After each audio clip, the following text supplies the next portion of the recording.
दोस्तों, किसी ने क्या सुंदर कहा है कि जिस दिन तू अपनी शक्तियों को पहचान जाएगा उस दिन बजरंगबली की तरह तू भी अपनी सारी समस्याओं के समंदर को लांघ जाएगा। नमस्कार दोस्तों, मैं हूं सचिन और स्वागत है आपका मेरे चैनल ज़िंदगी मेरी और आपकी कहानी में। दोस्तों, जीवन संघर्षों से भरा हुआ है और जीवन में कभी खुशी है तो कभी गम है, लेकिन जीवन में जीतता भी वही है जिसमें अपनी आत्मशक्तियों को पहचानने का दम है। दोस्तों, इसी क्रम में एक बड़ी सुंदर कहानी आप लोगों के लिए आज लेकर के आया हूँ। उम्मीद करता हूँ आपको पसंद आएगी। दोस्तों, कहानी शुरू करने से पहले एक छोटी सी विनती जो हर बार मैं आपसे करता हूँ कि अगर वीडियो पसंद आए तो चैनल को सब्सक्राइब, वीडियो को शेयर और लाइक ज़रूर कर दीजिएगा। तो कहानी कुछ इस प्रकार से है कि एक गांव में एक साधु महात्मा आए और गांव के बाहर एक बरगद के पेड़ के नीचे उन्होंने अपना आसन जमा लिया। जब गांव के लोगों को धीरे धीरे पता चला कि गांव के बाहर एक साधु महात्मा आए हुए हैं और उन्हें यह भी पता चला कि बहुत पहुँचे हुए साधु महात्मा हैं, तो वो उनके प्रवचन सुनने के लिए वो वहाँ आने लगे। रोज़ शाम को लोग वहाँ पर जमा होते, साधु महात्मा अपने प्रवचन करते, अच्छी बातें लोगों को बताते, लोग बड़े ध्यान से सुनते उनकी बातों को और लोगों को अच्छा लगता। धीरे धीरे वहाँ भीड़ बढ़ने लगी और लोगों की संख्या काफ़ी हो गई उनको सुनने वालों की। तो वहीं उस जहाँ पर साधु महात्मा रहते थे, उस बरगद के पेड़ के नीचे उसी पेड़ पर एक सांप भी रहा करता था। वो सांप भी पेड़ पर बैठा हुआ साधु महात्मा की बातों को रोज़ सुनता, प्रसन्न होता, उसे भी बातें अच्छी लगती कि कितनी अच्छी अच्छी बातें बता रहे हैं। तो एक दिन सांप का मन किया कि मैं भी जा कर के लोगों के बीच में बैठ कर के साधु महात्मा के जो प्रवचन है उनका आनंद लेता हूँ। यहाँ पेड़ पे बैठ के मुझे सुनने में मज़ा नहीं आता, सामने से दिखाई नहीं देते। वहाँ बैठूँगा जा कर के, सामने से साधु महात्मा को भी देखूँगा और उनके प्रवचनों का आनंद भी लूँगा। तो ये सोच कर के एक दिन सांप पेड़ से उतरा और लोगों के बीच में जा कर के, जहाँ लोग महात्मा जी की बातें सुन रहे थे, जा कर के बैठ गए और बड़े ध्यान से जैसे सब सुन रहे थे उनकी बातों को सुनने लगा। उस दिन साधु महात्मा जी का प्रवचन चल रहा था कि हमें जीवों पर दया करनी चाहिए, कभी उन्हें सताना नहीं चाहिए, कभी किसी जीव को अकारण मारना नहीं चाहिए। सांप ने जब ये सब सुना तो बड़ा प्रसन्न हुआ, कह रहा कि देखो कितनी अच्छी बातें कह रहे हैं कि हमें जीवों पर दया करनी चाहिए, उन्हें मारना नहीं चाहिए, उन्हें हमें अकारण सताना नहीं चाहिए।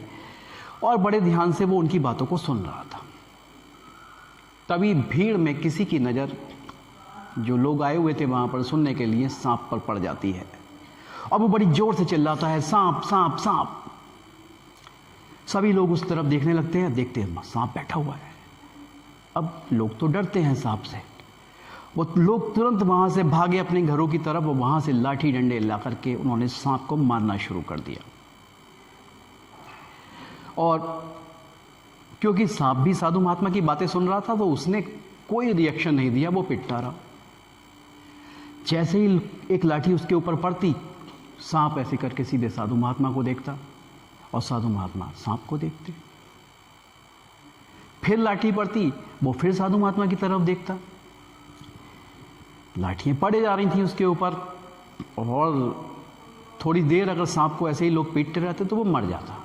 सांप बोला, भाई ऐसे तो मैं मर जाऊंगा, अब क्या करूं?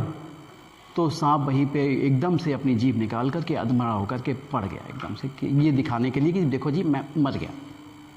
लोगों ने देखा कि अरे ये तो मर गया, तो उन्होंने पीटना बंद कर दिया और फिर लोग बीच में ही वो प्रवचन छोड़ के अपने अपने घरों को चले गए। उस दिन वो वहाँ रुके नहीं। सांप ने धीरे से मुंह उठाया, इधर उधर देखा, कोई नहीं है। फिर उसने साधु महात्मा की तरफ देखा, साधु महात्मा उसकी तरफ देख रहे थे। फिर वो बोलता है साधु महात्मा से, अभी थोड़ी देर पहले तो बड़ी अच्छी अच्छी बातें कर रहे थे, हमें जीवों पर दया करनी चाहिए, हमें उन्हें कारण मारना नहीं चाहिए, उन्हें सताना नहीं चाहिए। ये क्या था? अभी जब ये लोग मुझे मार रहे थे तो आप मुझे बचाने क्यों नहीं आए? आपने तो कोई भी कोशिश नहीं करी मुझे बचाने के लिए, बातें ही बातें हैं बस पड़ी पड़ी। सांप बोला। साधु महात्मा चुपचाप देख रहे थे उसे। फिर सांप बोला, आपने कहा था कि हमें किसी पर आक्रमण नहीं करना चाहिए, हमें किसी को मारना नहीं चाहिए, हमें किसी को जीव को अकारण सताना नहीं चाहिए। मैंने तो किसी को भी नहीं काटा। एक को बता दो जिसको मैंने काटा हो। आपकी बात मानी ना मैंने, लेकिन उन लोगों ने तो नहीं मानी, वो तो मारे जा रहे थे मुझे, और आप बचाने भी नहीं आए। साधु महात्मा बोले, तुम ठीक कह रहे हो, तुमने मेरी बातों को सुना, ध्यान से सुना, और तुमने किसी को भी नहीं काटा, ये मैं भी देख रहा था। लेकिन एक बात बताओ मुझे, तुम कौन हो? सांप बोला, मैं तो सांप हूं। बोले साधु महात्मा बोले, ठीक कहा तुमने, तुम सांप। तुम्हारी प्रवृत्ति क्या है? बोले, लोग मुझे देखते हैं तो यही सोचते हैं कि मैं उन्हें काट लूंगा, उन्हें डस लूंगा, तभी वो मुझे मारने आते हैं। लेकिन वास्तविकता में तुम्हारे अंदर जो अभी की फीलिंग है वो तो ये कह रही है कि तुम अब किसी को बेवजह परेशान नहीं करोगे। बोले, मैंने करा भी नहीं। सांप बोला, देखो मैंने किसी को भी नहीं काटा, इतना मार गए मेरे को, मैंने किसी को कुछ नहीं कहा, सिर्फ आपकी बात सुन करके। तो साधु महात्मा बोले, भाई तेरे को ऊपर वाले ने एक शक्ति दी है जिसे काटना कहते हैं या डसना कहते हैं। तुम चाहते तो डस सकते थे, पर तुमने नहीं डसा। एक पावर ये भी थी तुम्हारे पास कि तुम जिस समय लोग मार रहे थे तो तुम कुछ भी मत करते, मत काटते उन्हें, काटा भी नहीं आपने, और आप सिर्फ खड़े होकर ऐसे फन दिखा देते उन्हें ना। ये सारे के सारे भाग जाते अभी 10 किलोमीटर दूर तुमसे। अरे काटना आपको काटना ही तो नहीं था, डरा तो सकते ही थे। एक बार फन उठा करके फुक्कार देते जोर से उनकी तरफ, फिर देखते कौन सा रुकता है यहां पे। ना तो आपको किसी को काटने की जरूरत पड़ती, ना किसी के ऊपर अत्याचार करने की जरूरत पड़ती, और आपकी जान भी बच जाती। आपने अपनी शक्तियों को पहचाना ही नहीं। साधु महात्मा बोले, भाई आपके अंदर ऊपर वाले ने शक्ति दी है ना, कम से कम किसी के बुरे के नहीं लिए नहीं, लेकिन अपने आप को बचाने के लिए डरा तो सकते ही थे कम से कम उस शक्ति से। तो आप बोला, हाँ ये बात तो ठीक है, अगर मैं एक बार फन उठा देता जोर से इस तरीके से तो ये सारे के सारे डर के भाग जाते। बोले, फिर मैं भी निकल जाता आराम से। तो सांप बोला, बात तो आप ठीक कह रहे हो बिल्कुल। तो साधु महात्मा बोले, यही मैं आपको समझाना चाहता हूँ कि आपके पास में अपनी शक्तियाँ हैं, अपने अंदर आपके अंदर शक्तियाँ हैं, आप उनको पहचानते नहीं। दोस्तों, कहानी का सार यही है अंत में कि हम सभी में कुछ ना कुछ विशेष बातें, विशेष शक्तियाँ ऊपर वाले ने दी होती हैं, और जीवन भर हम भटकते रहते हैं तलाश में, अपनी उन शक्तियों को नहीं पहचानते।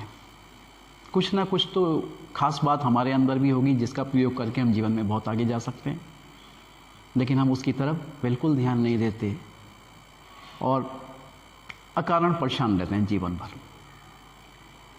तो कहानी का सार यही है कि हमें अपनी आत्मशक्तियों को पहचानना चाहिए, जो हमारे भीतर हैं, जो ईश्वर ने हमें दी हैं, और उनसे हमें उनका प्रयोग करके हमें आगे बढ़ना चाहिए। फिर मिलूंगा आपसे एक नई कहानी के साथ।